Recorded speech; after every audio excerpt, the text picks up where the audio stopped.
পার্থক্য থাকতে পারে, কিন্তু এই মুজিববাদের প্রশ্নে, এই স্বৈরাচারের প্রশ্নে অভ্যুত্থানের সকল শক্তিকে ঐক্যবদ্ধ থাকতে হবে। সংগ্রামী সহযোদ্ধা, এই বাংলাদেশে আবারও নতুন করে মুজিববাদী ভারতপন্থী শক্তিগুলো এখন সক্রিয় হচ্ছে।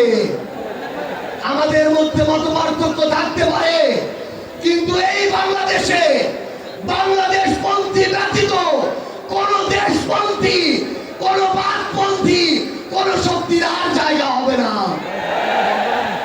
সংগ্রামী সহযোদ্ধা, এই বাংলাদেশে আর ভারতীয় আধিপত্যবাদের জায়গা হতে দেওয়া যাবে না। অন্য যে কোনো দেশের নামের কোন আধিপত্যবাদের জায়গা এই বাংলাদেশে হতে দেওয়া যাবে না। সংগ্রামী সহযোদ্ধা, হাজারের অধিক ছাত্র জনতা জীবন দিয়েছে। আমার হাজার হাজার সহযোদ্ধা আজকে আমার সামনে রয়েছে। আমাদের একটা আকাঙ্ক্ষা ছিল, গত জুলাইয়ে ওই আগস্টের 5 তারিখে আমাদের যে স্বপ্ন ছিল, আরেক আগস্ট আসতে চলেছে, আমাদের সেই স্বপ্নগুলো পূরণ হয়নি। অন্তর্বর্তীকালীন সরকারের কাছে আমরা সুশীল সরকারের ভূমিকা চাই না। আমরা তাদেরকে অভ্যুত্থান পরবর্তী সরকারের ভূমিকায় দেখতে চাই। আমরা স্পষ্ট করে বলতে চাই, অভ্যুত্থান পরবর্তী বাংলাদেশে আমাদের বিচার লাগবে। এই বাংলাদেশে খুনি হাসিনার বিচার হতেই হবে, খুনি হাসিনার বিচারের রায় হতেই হবে, খুনি হাসিনার বিচারের রায়ের কার্যকর আমরা দেখতে চাই। আমরা স্পষ্ট করে বলতে চাই, এই বাংলাদেশে বিচার বিভাগকে কোন দলের বিচার বিভাগ হিসেবে আমরা দেখতে চাই না।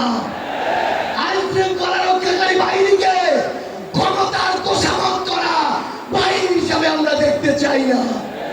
আমরা স্পষ্ট করে আপনাদেরকে বলি, 72-এর মুজিববাদী সংবিধানকে এক পাশে রেখে কোনদিন এই বাংলাদেশপন্থী বাংলাদেশ সম্ভব নয়।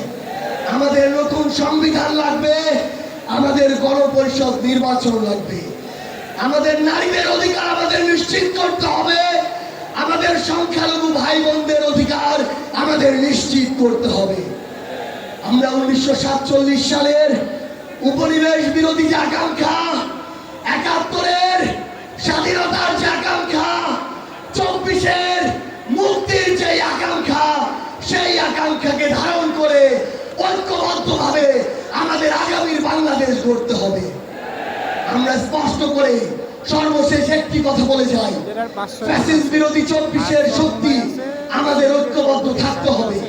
তবে ঐক্যবদ্ধ মানে এই নয় যে আমরা কারো অন্ধভাবে দালালি করব। কেউ যদি চাঁদাবাজি করে আমরা সেটা মুখের উপরে বলবো, কেউ যদি সিন্ডিকেট চালায় আমরা সেটাও বলবো, কেউ যদি দখলদারিত্ব করে আমরা সেটাও বলবো। তবে আওয়ামী লীগের প্রশ্নে আমরা ঐক্যবদ্ধভাবে আমাদের লড়াই চালিয়ে যাব। সংগ্রামী সহযোদ্ধারা, রাজনীতিতে প্রতিদ্বন্দ্বিতা থাকবে, প্রতিযোগিতা থাকবে, কিন্তু রাজনীতির যে সৌন্দর্য, এই সৌন্দর্য যেন আমরা ধারণ করি, তাহলেই আগামীর বাংলাদেশ সামনের দিকে এগিয়ে যাবে। রাজনৈতিক প্রতিদ্বন্দ্বিতা যেন ব্যক্তি আক্রমণে ইনশাআল্লাহ ফ্যাসিস্ট বিরোধী 24-এর শক্তি ঐক্যবদ্ধভাবে আমরা আগামীর বাংলাদেশ গড়ে তুলব।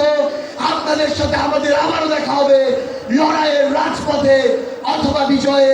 ইনকিলাব জিন্দাবাদ।